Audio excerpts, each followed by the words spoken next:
Shalom, selamat pagi Oma Opa, Bapak Ibu, anak-anakku sekalian yang terkasih dalam Tuhan.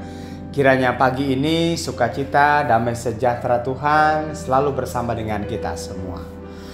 Berjumpa kembali dengan kami di edisi Resapi Sabtu pagi hari ini. Tema yang akan diangkat yaitu tentang bully. Nah, sebelum kita membaca dan merenungkan firman Tuhan ini, mari kita berdoa. Bapa Surgawi, Allah yang Maha Baik, terima kasih untuk anugerah, kekuatan, kesehatan, nafas kehidupan yang Tuhan anugerahkan kepada kami pagi hari ini. Sebelum kami mengawali segala aktivitas kami ingin mendengarkan firman-Mu ya Bapa. Biarlah kiranya urapan Roh Kudus Kau curahkan kepada kami, sehingga melaluinya kami dapat memahami dan melakukan firman-Mu. Di dalam nama Yesus Kristus kami berdoa. Amin. Oma Opa, Bapak Ibu, anak-anakku sekalian yang terkasih dalam Tuhan, apakah masih ingat kita di masa-masa Advent sebelum Natal kita di tahun yang lalu ada sebuah drama yang disajikan dalam beberapa episode dengan judul Ada Jalan Lain. Nah, sebelum memulai renungan ini, saya ingin mengajak kita untuk menyaksikan salah satu episode dari salah satu babak ya dari episode Ada Jalan Lain ini. Mari kita saksikan terlebih dahulu. Kamu udah inget lagu buat nanti Natal gak? Udah? Lihat, ada Damar. Kita samperin yuk.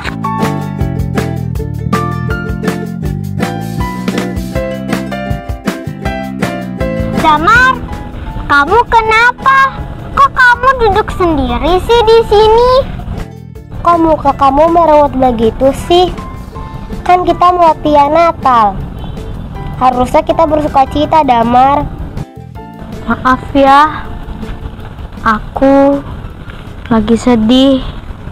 Sedih? Kenapa? Memang aku salah ya, punya kulit yang hitam dan tubuh yang besar. Hah? Mereka juga mengejek aku karena sekarang aku jalan kaki ke sekolah. Mereka kan tahu sekarang kondisi mama dan papaku sedang susah.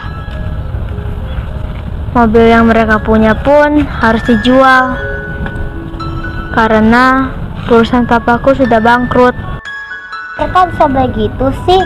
Jangan-jangan selama ini kamu sering meledeki mereka juga ya? Ya enggak lah.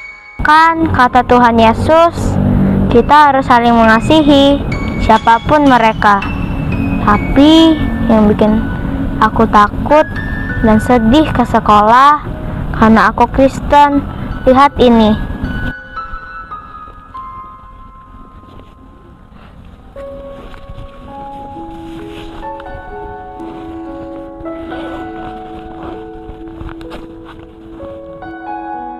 Acak-acakan banget ya. Yang sabar ya Damar. Ya Damar, ya sudah, kita ke gereja dulu yuk. Kan kita mau latihan Natal. Nanti sampai di rumah kamu cerita sama mamamu. Aku juga sering ceritain mama dan papaku. Percaya deh, pasti mereka bisa menghibur hati kamu. Ayo.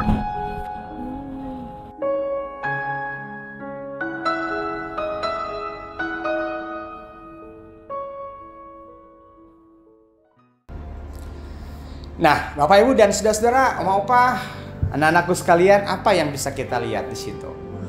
Sebuah kesedihan ya yang teramat dalam yang dirasakan oleh Damar karena ia dibully oleh teman-temannya. Karena apa?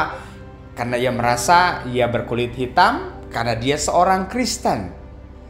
Nah, saudara-saudara yang terkasih di dalam Tuhan, akhir-akhir ini terkait dengan praktek bully ini menjadi sorotan begitu banyak orang, termasuk pemerintah kita.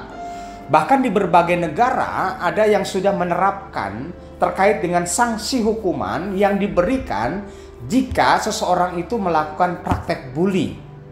Nah, tentu di negara kita masih dalam proses ya.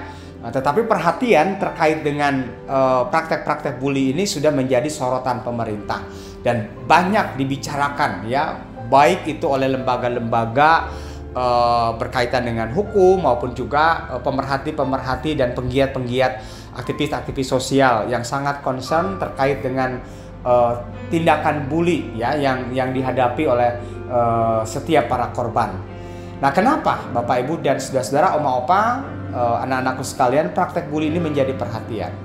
Karena dampak yang diakibatkan oleh tindakan bully ini itu berpengaruh besar pada diri seseorang. Bukan hanya setahun, 2 tahun, bahkan bisa bertahun-tahun, bahkan bisa seumur hidup ia tidak bisa melupakan itu. Ada sebuah proses yang harus ia jalani, yang harus ia lakukan kalau kemudian ia ingin melupakan ataupun juga menghilangkan trauma yang didapatkan karena praktek bully ini.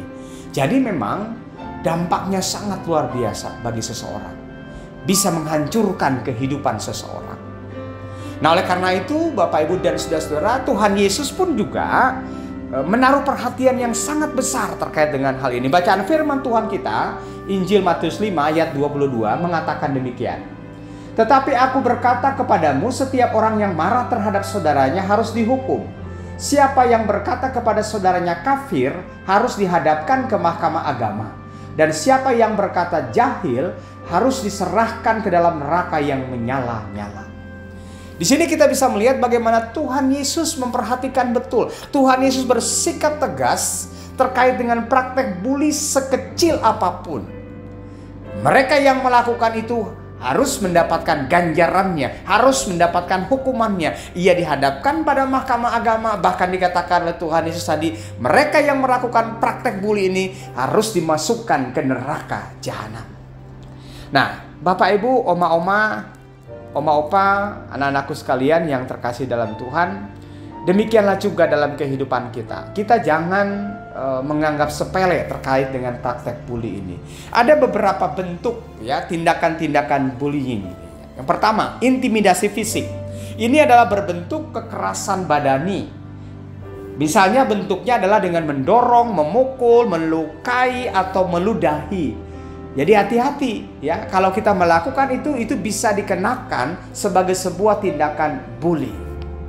Nah, demikian juga ada bentuk yang kedua, yaitu intimidasi emosional.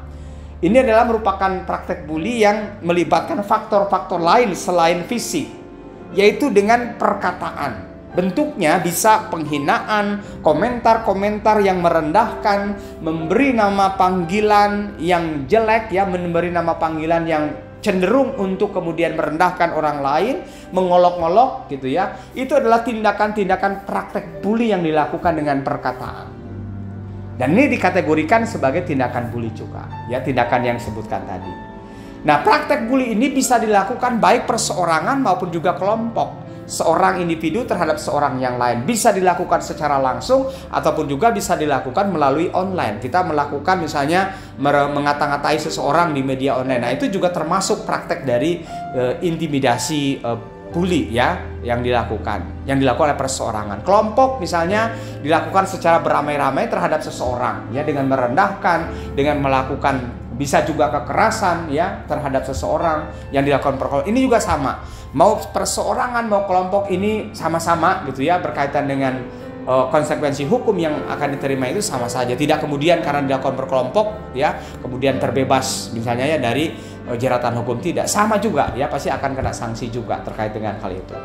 Nah, oleh karena itu Bapak Ibu dan saudara-saudara yang terkasih dalam Tuhan, kita harus benar-benar mencamkan firman Tuhan ini. Kenapa? Karena praktek bully ini itu bisa terjadi dimanapun. Bisa terjadi di rumah, bisa terjadi di sekolah, bisa terjadi di perkantoran kita, bisa juga terjadi di gereja kita, ya. Di lingkungan gereja pun juga bisa terjadi praktek bully. Nah, oleh karena itu penting bagi kita juga untuk bisa melihat gitu ya, dan juga mengerti apa itu tindakan bully. Tindakan bully adalah tindakan yang dilakukan baik itu dengan kekerasan fisik tadi ataupun juga dengan perkataan. Dengan cara apa? Yaitu dengan memakai kekuatan, dengan memakai kekuasaan, dengan memakai kekerasan yang dimilikinya untuk mengintimidasi atau merendahkan atau melecehkan orang lain.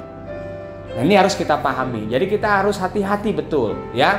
Karena dalam konteks sekarang ini itu perhatian terkait dengan tindakan bully ini sangat-sangat begitu begitu besar perhatian, baik itu penegak hukum gitu ya, berkaitan dengan hal itu. Bahkan seperti yang dikatakan tadi dalam firman Tuhan, Tuhan Yesus sendiri pun juga sangat menentang terkait dengan tindakan bully ini, merendahkan, melecehkan, ataupun juga menghina orang lain. Oleh karena itu kita harus hati-hati ya dalam menggunakan perkataan kita ataupun tindakan kita. Kita harus belajar untuk saling menghargai, saling menghormati di antara satu dengan yang lain. Kenapa? Karena semua orang dengan berbagai macam sifat, karakter, dan juga bentuk tubuhnya sama-sama berharga. Kenapa? Karena sama-sama diciptakan oleh Tuhan.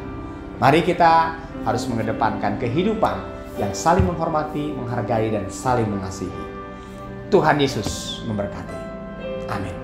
Kita berdoa.